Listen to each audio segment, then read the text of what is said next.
Il est conseillé de consulter votre médecin si vous souffrez de symptômes comme des ronflements, des maux de tête au réveil, des sueurs nocturnes, une irritabilité, une baisse de la libido, des problèmes d'érection, des douleurs thoraciques la nuit, des levées fréquents pour uriner, une fatigue ou une somnolence. Ils peuvent faire suspecter un syndrome d'apnée du sommeil. Le syndrome d'apnée du sommeil se manifeste par une diminution importante de la respiration, que l'on appelle hypopnée, ou par des arrêts de la respiration, que l'on appelle apnée. Cela s'accompagne d'éveil chez tout le monde et chez certaines personnes d'une baisse de l'oxygène dans le sang. Pour l'explication, on va considérer que lorsque l'on s'endort, nos muscles se relâchent. La langue est un muscle. Si elle prend trop de place, en se relâchant, elle va limiter le passage de l'air dans nos voies aériennes. C'est l'hypopnée ou l'effort respiratoire. C'est un peu comme si vous respiriez dans une paille, vous finissez par manquer d'air, vous étouffez, vous vous réveillez, vous reprenez votre respiration, vous vous endormez à nouveau, la langue rechute et ainsi de suite.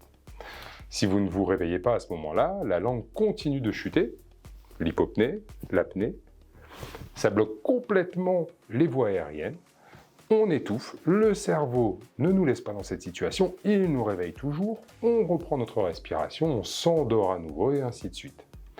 Il est normal de faire des pauses respiratoires pendant le sommeil, mais si elles sont nombreuses, elles fragmentent le sommeil, elles le rendent moins récupérateur et elles ont des répercussions sur notre santé. Est-ce que c'est fréquent? Eh bien, l'étude Hypnose du professeur Heinzer révèle que 50% des hommes et 23% des femmes de plus de 40 ans ont un syndrome d'apnée du sommeil. Donc oui, c'est fréquent. Un travailleur de nuit avec un syndrome d'apnée du sommeil présente une majoration des risques cardiovasculaires et une majoration des troubles du sommeil liés aux effets et du travail de nuit et du syndrome d'apnée du sommeil. Le premier message, c'est lorsque l'on a mal au ventre, on va voir son médecin traitant. Si ce qu'il vous propose ne suffit pas, il vous envoie voir un spécialiste du ventre, un gastro-entérologue.